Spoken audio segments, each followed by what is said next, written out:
Hey everyone, Dockwell here, and welcome to another one of my Dota 2 hero guides. Today we're going to be taking a look at Rubick. Rubick is an iconic support hero that's one of the most popular heroes in Dota, along with other heroes like Pudge, Invoker, and Jug, and the main reason for this is of course that his ultimate allows him to steal enemy abilities and use them himself. So this means picking Rubick is kind of like picking a mini version of every hero on the enemy team, but this makes Rubick a more difficult hero to play than a lot of other traditional supports who have simple stuns and nukes and saves, but it makes him have a lot more potential and him a lot more fun to play. And really the key to Rubick is to have perfect positioning, far enough away not to get caught out by the enemy, but close enough to sneak in and steal that perfect spell at the exact correct time right after it's used. And that can be the difference between a good Rubick player and a bad Rubick player, and that's really night and day. In certain matchups, Rubick can definitely have the ability to solo carry the game with the perfect spell steals with those big ultimates like Black Hole or Ravage or Egg from Phoenix and those kinds of things. But before we can understand how to play Rubick, we have to take a look at his abilities. Now, Rubick's basic abilities are pretty straightforward and easy to understand. So first we have Telekinesis, and you can just cast this on an enemy and it picks them up in the air and stuns them. And then when they come down, wherever they land, they stun in an AoE. So the enemies or creeps in that AoE will also get stunned. You can see you can actually put the axe or the enemy wherever you want, like kind of in a direction. And so you can actually make them come closer to you if you want to get aggressive on them and you and your allies are trying to kill them, or if they're trying to chase you down, you can lift them and put them back so you have more, room to escape, or you can put them on the other side of a cliff, you can put them in trees, you can put them on a cliff. If there's like a ward cliff or something, they can't get off. Now they have to blink out or force staff or something like that, maybe even TP, especially if it's early on in the game. That can be a really effective way to kind of increase the skill of this hero with the simple stun that's really not that complicated to use, but there are a lot of different uses for it in different situations. Now, the other thing to keep in mind is it is maxed out right now, and at level 1, it's only like 1 second, so you really have to lift and push them back really quickly, because otherwise you're not actually going to get that relocation if you don't do it extremely quickly, where when it's maxed out, you have a little more time to think about where you want to put them.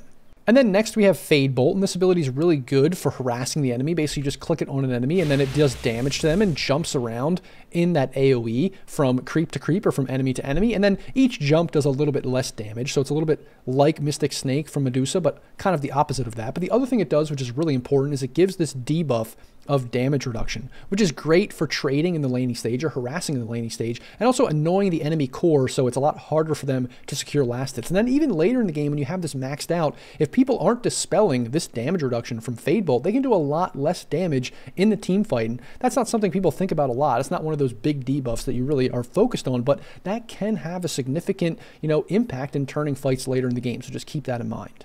Then the last normal ability is Arcane Supremacy, and this is a passive ability that gives you cast range and spell amp, and then because I chose that facet, you get that AoE bonus as well, which is great in combination, obviously, with the Spell Steal, which is the ultimate. And so this ability, basically just click it on an enemy, and then you steal the last ability that they just cast. So if I use it on this axe here, I get his Culling Blade, which is the last, ability that he cast, and then if he uses his Berserker's Call, I can then steal that from him, and then it replaces the other spell that I had there. But the good thing is you can buy Ags, which allows you to steal 2 spells. So now if he uses the Battle Hunger there, I can now steal the Battle Hunger, and it pushes the Berserker's Call back 1.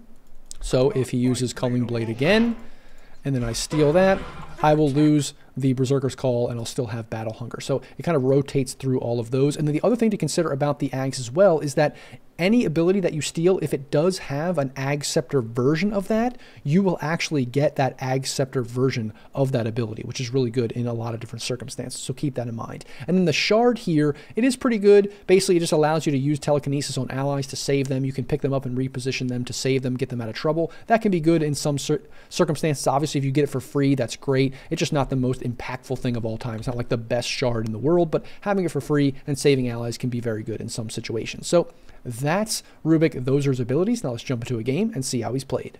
As for Rubick's passive and facets, he actually has 2 facets that you can use in kind of any game. This Frugal Flitch one is kind of the default because it just lowers the mana cost of stolen spells. That's always going to be good to some extent. Having more mana is great. But then in specific matchups where the enemy has a lot of AoE spells, you want to be picking this one. It's actually getting picked a little bit more in high MMR pubs because increasing the AoE of these big ultimates or even, AoE stuns and stuff like that is always going to be good. So just keep in mind that if there are a lot of AoE spells you can steal, you want to be picking this. But if there's not that many, you can just default to Frugal Flitch. And then Rubick's passive is more about making this hero kind of a mid hero, which some people are picking it mid. I don't personally love it that much. I think in most pubs, you should probably just play it as a support, pick something that does a little bit more right-click damage, but with this passive, you can get more right-click damage and magic resistance when you have spell amplification, and you get spell amplification naturally from your arcane supremacy, and if you're a core, you will build into more spell amp, but just as a support, it's not that big of a deal. You're not going to be buying too many spell amp items. It's just good to have that extra magic resistance. It's never a bad thing, but it's not really that big of a deal for support Rubick. Now, Rubick's laning stage is really all about using Fade Bolt to secure last hits and harass the enemy to win trades because of that damage reduction, and also make it more annoying for the enemy core to get those last hits. Now, you do have to remember that level 1, the hero's not that great. That initial Fade Bolt doesn't do a lot of damage, and it doesn't really do a lot of damage reduction, and your lift level 1 is very short duration and really not that good. So if you can survive a few levels and get more points into Fade Bolt, 1 or 2 points into your lift, then you start becoming a more relevant hero in the lane. Just keep in mind that you're mostly going to be just using Fade Bolt and trying to harass and trying to secure those early levels before you start becoming a more impactful support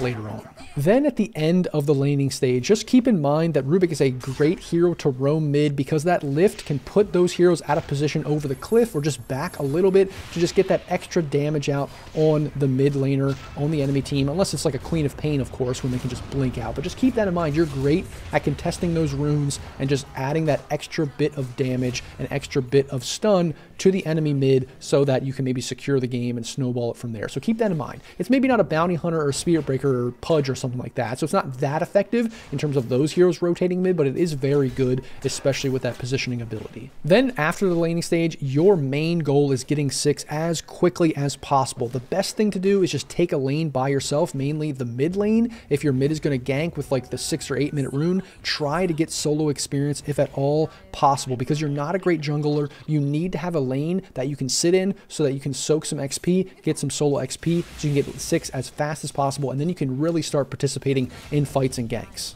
Then, once you do get your ultimate, your main job is just parking your hero wherever you think a fight might break out or a gank might break out. And that's because, yes, you can TP into fights to like back people up, but a lot of times you want to be there ahead of time so that you can use your spell steal to grab that perfect ability at the opportune time, because you don't really always know when that ability is going to be used. You know, maybe there's a Tide on the enemy team, and he's just going to start off with Ravage. And if you're not there initially, he's going to use other spells, so you're going to miss out on getting that Ravage to turn that fight. So you want to be in those positions as best as possible, and that's why reading the map and understanding, you know, map movements and all that kind of stuff is extremely important on this hero, even more than a lot of other heroes, because a lot of other supports, you know, they can TP in, they can use their stuns, they can use their saves, even if it's a little bit late. You want to be there ahead of time to make sure you're getting the spells you need, because that's the biggest impact that you're going to have on those early fights.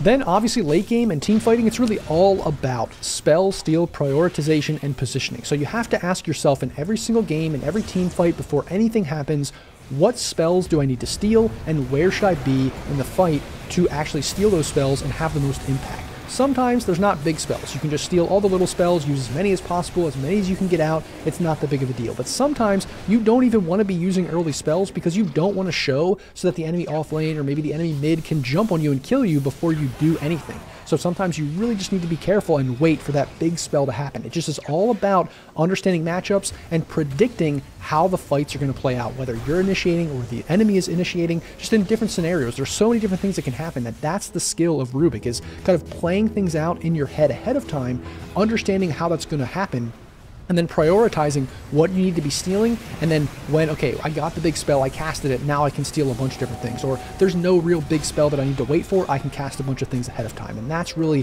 where Rubick comes in as being a very high skill cap hero, because, you know, the individual buttons, not that hard, but just understanding the game at a fundamental level and how the fights happen, that's really where the skill of Rubick comes in. And that, everyone, is my Rubick guide. If you liked the video or found it helpful, don't forget to like, comment, and subscribe. And as always, guys, thanks for watching, and I'll see you in the next video.